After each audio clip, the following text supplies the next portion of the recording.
Welcome my friends. मैं आपका दोस्त अनुपम। प्राइड एडिफिकेशन यूट्यूब चैनल पे आप सभी का स्वागत है।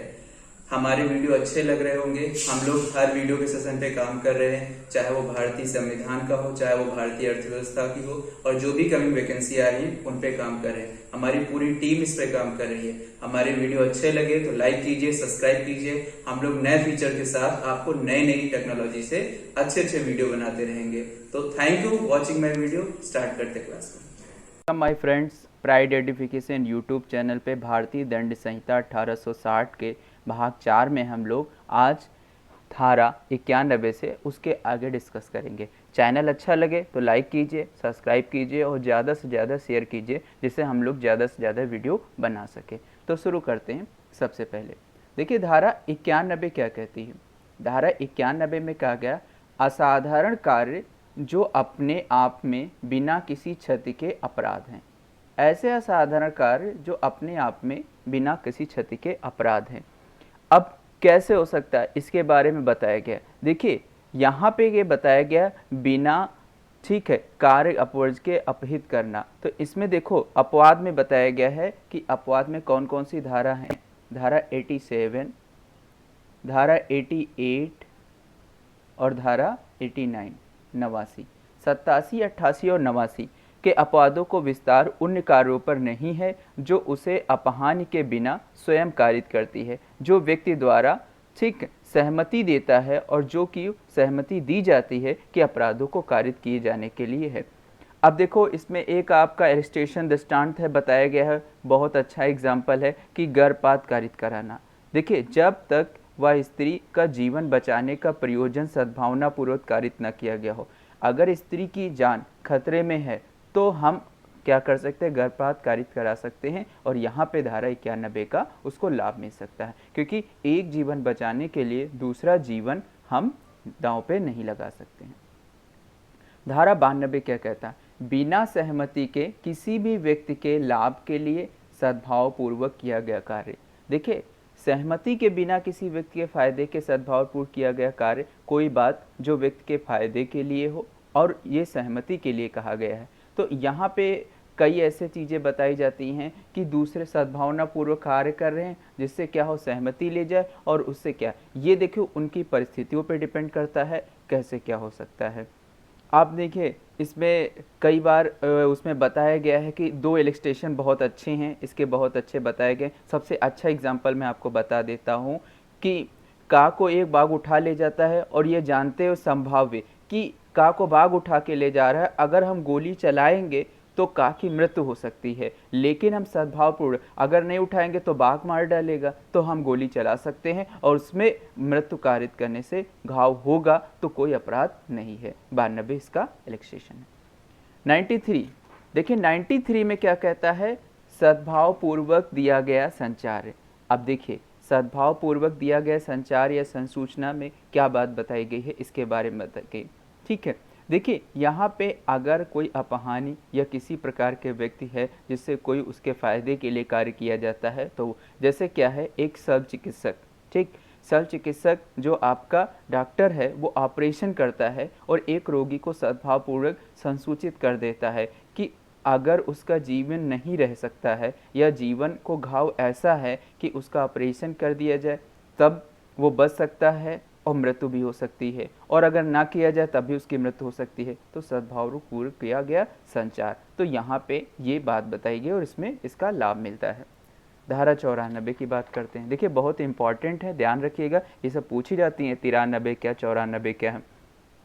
वह कार्य जिसको करने के लिए कोई व्यक्ति धमकियों द्वारा विवश में पड़ जाए। देखिए कहा गया है कि धमकियों द्वारा विवश में कर जाए या मजबूर कर दिया जाए, ठीक।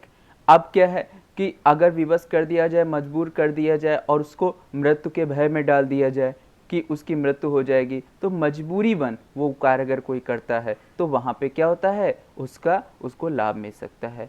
अब इसमें कई लोग एक सब देखिए, दो तुम्हारे स्पष्टीकरण है, उसमें एक स्पष्टीकरण बहुत अच्छा है कि डाकुओं की एक टोली को अधिकृत करने के लिए तत्काल मृत्यु की धमकी देते हुए किसी भी व्यक्ति को उठा ले जाते हैं, और उससे क्या है कि जैसे लुहार है यह तुम्हारा चाबी बनाने वाला, उसको ले जाते हैं और उसे कहते हैं कि आप चाबी बनाओ या दरवाज़ा तोड़ दो या आप क्या है लॉकर को लॉक तोड़ दो, तो वह वहाँ पे इसका लाभ मिल सकता है धारा 94 का कि आपने मजबूरी या अपनी जान को बचाने के लिए ऐसा कार्य किया है। धारा 95, देखिए 95 में कहा तुच्छ हानि पहुंचाने वाले अधिनियम। अब देखिए जो पिटी ऑफेंस होते हैं या तुच्छ हानि पहुंचाने वाले होते हैं, इसके लिए डिमिनिट्स ऑफ नाम द क्रेस ऑफ लेक्स एक है कि कोई बात किसी कारण का अपराध नहीं होगी यदि अपराध कारित करने का आशय कारित करने की संभाव्य यदि वह तुच्छ या मामूली स्वभाव वाले व्यक्ति के शिकायत पे करता है। तो यहाँ पे इसके बारे में बताया गया है, तो ये तुम्हारा धारा इसका होगा। लास्ट में हम लोग बात करते हैं 96। देखिए निजी बचाव में की गई बातें। देखिए प्राइवेट प्रतिरक्षा डिफेंस में निजी बचाव जो है वो मैंने बताया था 96 से 106, 96 से 106 तक की अपनी और अपनी जान की अपनी संपत्ति की बचाने के लिए हम लोग कार्य करें। तो सबसे पहले धारा हम लोग 96 के बाद 97 पढ़ते हैं। देखिए धारा 97 क्या कहती है। 97 में देखिए 96 में प्राइवेट प्रतिरक्षा में की गई बातें अगर कोई अपनी प्राइवेट प्रतिरक्षा बचाने के लिए करता है तो अपराध नहीं आता है, लेकिन 97 में कहता है शरीर और संपत्ति की निजी रक्षा करने के लिए हम अपनी शरीर की और अपनी संपत्ति की रक्षा करने के लिए अगर हम किसी व्यक्ति पे क्या करते हैं इसको बचाने के लिए वार करते हैं और उस दौरान उसकी मृत्यु हो जाती है तो वो हमारा अपराध की श्रेणी में नहीं रखा जाएगा। देखिए इसमें पहली बात ये बताई गई है कि मानव शरीर पर प्रभाव डालने वाले अपराध के विरुद्ध है। बहुत अच्छे से एग्जाम्पल समझ लीजिए। और इसमें देखिए चोरी कर रहा है, लूट कर रहा है, रिस्ट कर रहा है और उसमें हम अपनी संपत्ति को बचाने के लिए उस पर वार करते हैं तो अगर उससे की मृत्यु हो जाती है तो अपराध की श्रेणी में नहीं आता है। अब देखिए धारा 98 क्या कहती है। विकृत चित्त, अब विकृत चित्त अनसाउंड माइंड आदि व्यक्ति के किए गए कार्य के विरुद्ध प्राइवेट प्रतिरक्षा का अधिकार है। अब कोई पागल व्यक्ति है, ठीक है, अनसाउंड माइंड है, ठीक है, और ऐसे व्यक्ति से जो कोई पागलपन के कारण ठीक है मारने का प्रयत्न करता है और ऐसे अपराध का दोषी नहीं होगा तो प्राइवेट प्रतिरक्षा वही अधिकार होगा जो सुरक्षित होने की दशा में रखता है। ठीक, तो यहाँ पे देखो 2-3 चीज़ें ऐसे हैं जो एग्जाम्पल हैं, बताया गया है कि विकृत आदि व्यक्ति के कार्य के विरुद्ध प्राइवेट प्रतिरक्षा का अधिकार भी प्राप्त है आपको। धारा 99 ऐसे कार्य जिनके विरुद्ध प्राइवेट प्रतिरक्षा का अधिकार नहीं है। अब कौन से ऐसे कार्य होते हैं। देखिए यदि कोई कार्य जिससे मृत्यु या घोर उपहित ग्रीवियस हर्ट ठीक है युक्त रूप से कारित होती है और सद्भावना पूर्वक है तो हम ऐसे में अगर किसी को क्या कर सकते हैं कि हानि पहुंचाएं तो हमारे शरीर और हमारे प्रतिरक्षा के लिए प्राइवेट प्रतिरक्षा का अधिकार नहीं होता है। ठीक, तो ये हमारा 99 में इसका बताया गया है। अब देखिए यहाँ पे कई बार तुमको बताया गया जैसे लोक सेवक होते तो लोक सेवक भी प्राइवेट प्रतिरक्षा का अधिकार पाते हैं और लोक सेवकों के प्राइवेट प्रतिरक्षा के अधिकार बने। धारा 100 बहुत इंपॉर्टेंट है, कई बार एग्जाम में पूछी गई है। 100 में क्या कहता है। देखिए 100 का बहुत अच्छे से समझ लीजिए क्योंकि इसके कई हैं। देखिए कहा गया है शरीर की प्राइवेट प्रतिरक्षा के अधिकार का विस्तार मृत्यु कारित करने पर कब होता है। ठीक है, देखिए यहाँ पे कब होगा। ठीक, शरीर में प्राइवेट प्रतिरक्षा का विस्तार कब इसके लिए कहा गया तो इसमें हमारा 6 तरह की बातें बात की गई हैं कि 6 तरह की अगर कंडीशन कभी घटती हैं हमारे साथ तो हम किसी की मृत्यु कारित करते हैं तो हमारे प्राइवेट प्रतिरक्षा का अधिकार बनेगा। पहली बात है ऐसा हमला जिसके द्वारा युक्त रूप से आशंका कारित होती है कि हमले के परिणाम से मृत्यु ही हो जाएगी। कोई हम पे ऐसा हमला कर दे जिससे हमें पता है कि मृत्यु होने की संभावना सबसे ज़्यादा है। दूसरा ऐसा हमला जिससे ये आपको पूरी तरह पता चल जाए कि हमें घोर उपहति ऐसी हो जाएगी ग्रीवियस हर्ट कि मृत्यु तो नहीं लेकिन हम शारीरिक रूप से पूरी तरह से बेकार हो जाएंगे। तीसरा बलात्सक, अगर कोई रेप करने के आशय से ऐसा कार्य करता है तो हम ये क्या कर सकते हैं धारा 100 का लाभ पा सकते हैं और उसकी मृत्यु कारित कर सकते हैं। चौथा प्रकृति विरुद्ध काम तृष्णा की तृप्ति के लिए किया गया हमला।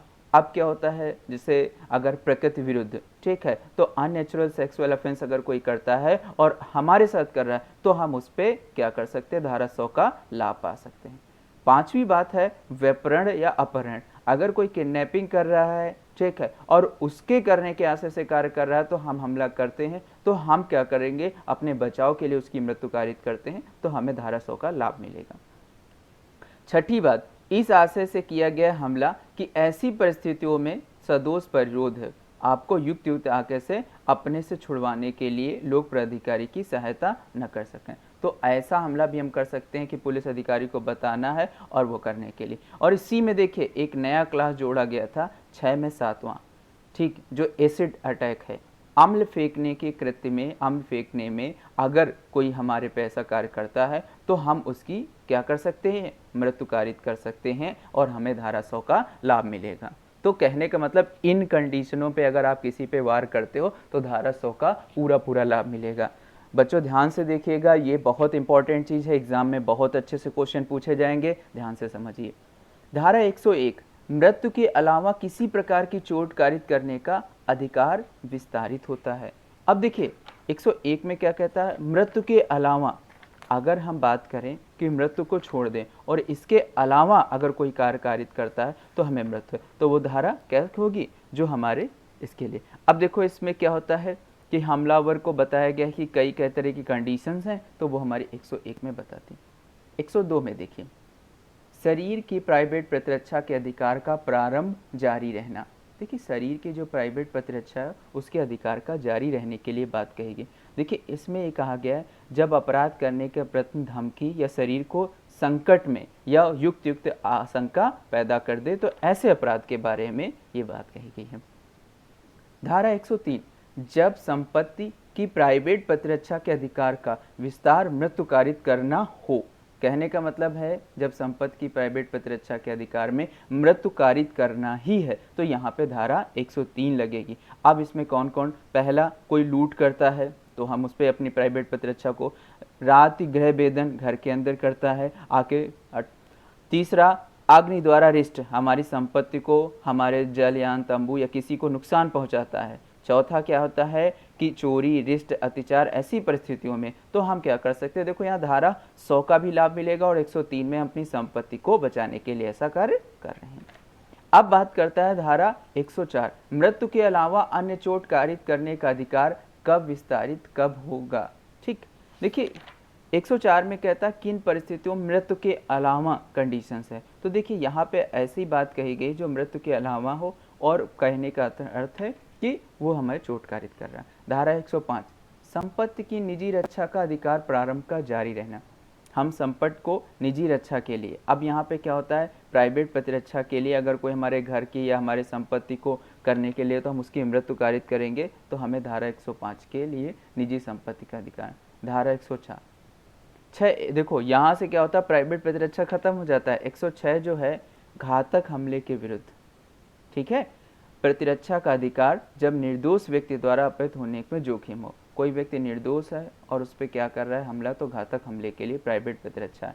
अब क्या होता है, जैसे का एक भीड़ में आक्रामक कर दिया और हत्या करने के प्रयत्न से वह भीड़ पर गोली चलाता है, तो बिना प्राइवेट प्रतिरक्षा के अधिकार कार्यस्थल के रूप में नहीं कर सकता है। तो वहाँ पे क्या हो सकता है कि छोटे छोटे शिशुओं को अपमानित करने के जोखिम उठाए बिना गोली नहीं चला जा सकता। तो हम एक क्या होता है कि एक व्यक्ति को बचाने के लिए, ठीक है, या उसको मारने के लिए कई लोगों पर हमला नहीं कर सकते हैं। तो धारा 6 में इसका लाभ मिलेगा। तो यहाँ से हमारा धारा 106 में प्राइवेट प्रतिरक्षा समाप्त हो जाती है। देखिए धारा 107, किसी बात का दुष्पीड़न। देखिए अबेटमेंट है 107 में। अब उसमें क्या हो सकता है कि क्या होता है कि कोई व्यक्ति किसी को उकसाता है कि ऐसा आप अपराध करो और उकसाने के लिए प्रयत्न करता है, तो यहाँ पे अबेटमेंट है। देखिए 108 में क्या है, अबेटमेंट के बाद 108 में जो है वो हमारा दुष्प्रेरक है। तो दुष्प्रेरक वो होता है जो अबेटमेंट को जन्म देता है और उसका कार्य करता है। सीधा सीधा ये पूछा जा सकता है क्वेश्चन में कि दुष्प्रेरक कौन है और क्या कार्य कर सकता है।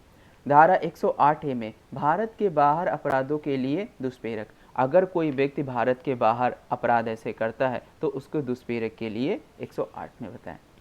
109 में क्या बता रहा, दुष्प्रेरक देखिए, अपराध के दुष्प्रेरक के लिए दंड यदि दुष्प्रेरक कार्य करने उसके परिणाम में किया जाता है जहां उसके दंड का कोई स्पष्ट प्रावधान नहीं है। अगर कोई स्पष्ट प्रावधान नहीं है तो दुष्प्रेरक के लिए बताया गया है। और इसके लिए अब इसमें बताया कि जैसे खाको एक लोक सेवक होता है और खाको प्रदेश के प्रयोग करने के लिए अनुग्रहित करने के लिए उसे रिश्वत का प्रतिस्थापन करता है और वो क्या है, उसका दुष्प्रेरक का परिणाम हो जाता है।